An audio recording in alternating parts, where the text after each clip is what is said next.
طرف وہ گھسیٹتا رہتا ہے اپنے پروفیشن کو. اصل اس کا جو جوہر اور خوبصورتی ہے وہ 5-7 برس آپ کے پاس ہوتی ہے. کہہ لیجیے اگر آپ 20s میں آئے ہیں تو ارلی 30s تک، اگر آپ لیٹ 20s میں آئے ہیں تو ارلی 40s تک. بس اس کے بعد تو پھر گرتے گراف کو آپ روکتے ہیں کہ ذرا آہستہ جام، سلو موشن میں آپ لانے کی کوشش کرتے ہیں. اور جب وہ ہمت ہوتی ہے اس وقت آدمی اگر دیانتداری سے کام کر جائے تو بڑھاپے میں تھوڑی بہت لوگ معاشرہ اس کی عزت کرتا ہے کہ نہیں یار اچھا آدمی تھا، اپنے وقت میں بڑا اس نے اچھا کام کیا. اگر جوانی میں غلط کام کر جائے تو بڑھاپا تو ہے ہی رسوائی کا نام. اس میں تو باقی 35 سال ہے. جب بھی آپ ملیں گے انشاءاللہ. اس میں مجھے اس کی بات یاد آئی چرچل کی، اس کی سالگرہ تھی، پتہ نہیں 85ویں کی کون سی. تو فوٹوگرافر جو آیا اس نے تصویر بنانے کے لیے، تو اس نے تصویر بنوائی اور کٹسی سے اس نے کہا کہ میں امید رکھتا ہوں کہ آئندہ برس بھی میں آپ کی تصویر بناؤں گا. ہاں کیوں نہیں، تم ابھی بہت ینگ آدمی ہو، ضرور بناؤ گے. یہ نہیں کہا کہ میں مر جاؤں گا، یہ اس کو کہا کہ تو ینگ آدمی ہے، بنا سکتا ہے تو، کوئی بات نہیں. اپنی طرف آیا ہی نہیں، حالانکہ اس نے کہا اسے تھا، دعا دی تھی ایک طرح کی کہ نیکسٹ ٹائم بھی تو زندہ رہے گا اور اس طرح خوش و خرم ہوگا تو میں تیری تصویر بناؤں گا. کہنے لگا ہاں why not, you are still young. اور تو آپ کو ادب و اداب سے بہت شوق ہے، یہ کب سے ہے؟ ساری زندگی کیا کیا. اسکول ٹائم میں 5ویں 6ٹھی میں جب باہر حساب کی کتاب میں نے پکڑی ہوئی ہوتی تھی اور اندر شعروں کی کتاب ہوتی تھی، یا کوئی وہ کالا جن اور فیروز ڈاکو اس طرح کی کہانیاں وہ ہوتی تھی. تو وہ عمر کے ساتھ آپ کا پھر ذوق مطالعہ بھی بدلتا جاتا ہے. کالا جن سے سفید جن ہو گیا، سفید جن ہو گیا، پھر وہ افسانے آ گئے، پھر وہ بڑے شاعر آ گئے، پھر وہ میٹرک میں نسیم حجازی نے پکڑ لیا، اس کی وہ تلوار ٹوٹ گئی، انسان اور دیوتا، شاہین اور پتہ نہیں کیا کیا، اب تو یاد بھی نہیں. فرسٹ ایئر میں آپ پہنچے، سیکنڈ ایئر میں، فرسٹ ایئر میں یہاں آپ کو سعادت منٹو نے پکڑ لیا، عزیز احمد نے پکڑ لیا، عصمت چغتائی، کرشن چندر اور جانے کون کون. ایم اے میں آپ پہنچے ہیں تو آپ کو قرۃ العین حیدر نے پکڑ لیا اور بے شمار لوگوں نے. مولانا ابوالکلام آزاد نے اپنے ایم اے میں جا کے پکڑا، مولانا مودودی نے ایم اے میں جا کے پکڑا. جب زندگی آپ کو بالکل نمایاں نظر آنے لگتی ہے پھر یہ چیزیں جو ٹھوس چیزیں ہیں، سالڈ، باقی تو ایسے ہی افسانے ہیں نا. یہ ہیں زندگی کے عکاس.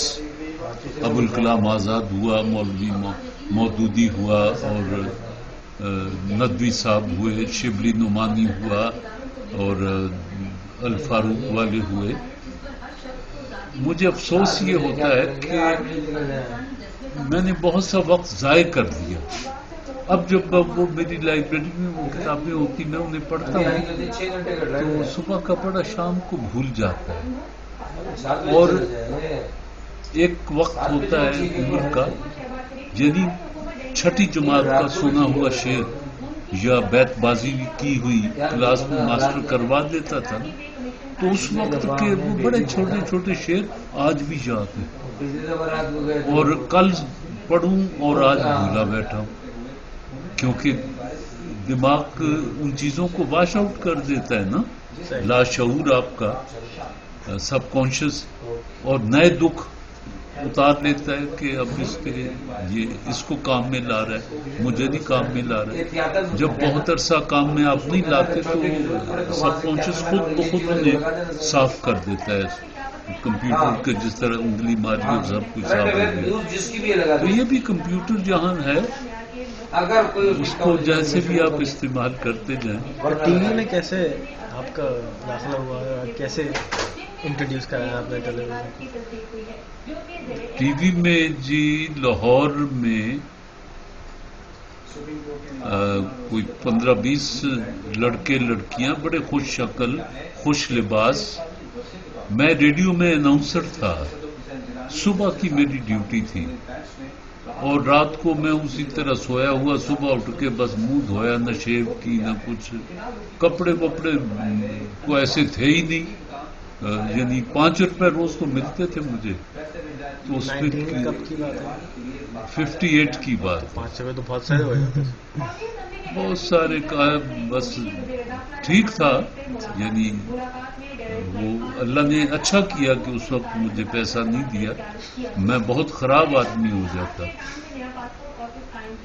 تو صبح کی میری ضد میں جی ایم نہیں کہتے تھے، آر ڈی کہتے تھے، ریجنل ڈائریکٹر سب سے بڑے کو ریڈیو کو، اس نے ضد میں نکالتے مجھے اس لیے نہیں تھے کہ ان کو 5 روپے میں مجھ جیسا بندہ نہیں مل سکتا تھا جو پنجابی اردو دونوں ڈرامہ وائس بھی ہو، دونوں زبانوں میں اناؤنسمنٹ بھی کرتا ہو، اور آپ نے کہا کہ یار تیری بھابھی بیمار ہے تو مجھے وہ ذرا جانا ہے، تو میں نے کہا کوئی بات نہیں، میں آپ کو کر دوں گا۔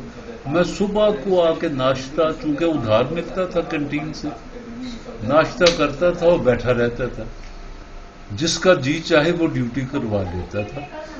ایک دن میں نے سوچا کہ انہوں نے تو مجھے دھور بنا لیا، میں نے ریٹ رکھ دیا، میں نے کہا جی ہاف سیٹ چاہ، آدھا پیکٹ سگریٹ، کیپسٹن ہوتا تھا ان دنوں، گولڈ فلیگ بھی پیلے رنگ کا، آدھی ڈبیا سگریٹ اور 2 ٹوسٹ، یہ فیس ہے، جو بھیج دے گا اس کا کام کر دوں گا، مفت نہیں کروں گا۔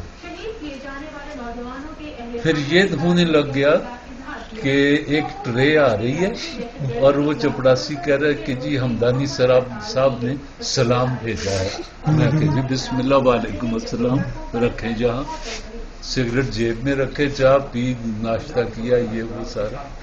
تو پھر آر ڈی نے ایک دن میٹنگ بلا لی سب اناؤنسرز کی، اور ان کو ڈانٹا باقی چاروں کو کہ یہ لڑکا تمہیں کھا جائے گا، تم لوگ جس وقت میں ریڈیو کھولتا ہوں اس کی آواز آتی، تم کہاں ہو، تم لوگ تنخواہیں لینے آتے ہو، کیا کرتے ہو، کام کیوں نہیں کرتے اپنا؟ اور مجھے کہنے لگا تم کیوں ہر وقت بیٹھے رہتے ہو؟ میں نے کہا جی میرے سینئر ہیں، مجھے حکم دیتے ہیں، میں بیٹھ جاتا ہوں، انہی سے میں سیکھتا ہوں۔ نہیں اپنی اپنی ڈیوٹی کیا کرو۔ تو پھر اپنی اپنی ڈیوٹی، تو اخلاق صاحب اخلاق آدمی تھے، اللہ جنت نصیب کرے۔ خدا خبر عزیز احمد اپنے آپ کو بڑا ہیرو سمجھتا تھا، اور اناؤنسر کی معراج یہ تھی کہ منگل کی اور اتوار کی آپ کی فرمائش کون کرے گا، جو وہ کرے گا وہ ایک کلاس، سپر کلاس اناؤنسر ہے۔ 1 مہینہ تو میں دیکھتا رہا، اس کے بعد میں نے ایک دن کہا کہ آج میں کروں گا یہ، کہنے لگا نہیں تم کیسے کر سکتے ہو، اتنا جونیئر آدمی، تمہیں کیا پتا؟ میں نے کہا اچھا مجھے نہیں پتا، میں کروں گا۔ لو جی وہ تو میں شروع ہو گئی، میں ایم ڈی کے پاس چلا گیا، آر ڈی کے پاس، میں نے کہا جی مجھے کام نہیں کرنے دیتے، میں فرمائش کرنا چاہتا ہوں اور یہ مجھے کرنے نہیں دیتا۔ عزیز احمد کہ وہ سینئر آدمی ہے، تو میں نے کہا میں ساری عمر بس میں یہ اسی کام کے لیے، اور میں آپ سے گزارش کروں کہ میں اس کام کے لیے پیدا نہیں ہوا، یہ تو میرا پہلی تجربہ گاہ ہے، میں نے بہت آگے جانا ہے، انہوں نے یہی مر جانا ہے ریڈیو میں، کیونکہ ان کی سوچیں، ان کی باتیں جو میں سنتا ہوں، انہوں نے یہی مرنا ہے۔ تنخواہیں ان کی بڑھتی رہیں گی جو بھی آپ کا ہے. مجھے تو آپ 5 روپے روز دیتے ہیں, میں پتہ نہیں کب تک یہاں ہوں. یہ اس طرح کی باتیں. مصطفیٰ علی ہمدانی نے میرا تلفظ درست کیا, وہ فارسی کا بھی اسکالر تھا. انہوں نے پنجابی بھی تھا کہ پتر وہم نہ کر, یہ تے تو سڑ دینے, اللہ نے تینوں آواز بڑی خوبصورت دیتی ہوئی ہے, تے ذرا زیر زبر اپنی ٹھیک کر لا. ساہیوال دا ٹگا تینوں ہے گا, پنجابی ٹگے. وہ مجھے اس طرح بلاتا تھا, استاد بن گیا. اور اس نے مجھے بتایا کہ ہارڈلی 40-50 لفظ ہیں جن کا خیال کرنا ہوتا ہے, باقی تو سارا مولوی عبدالحق بھی وہی بولتا ہے, بابا اردو وہی ہم بولتے ہیں. لیکن یہ کہ وہ ہر لفظ کو جانتا ہے, ہمیں ذرا 40-50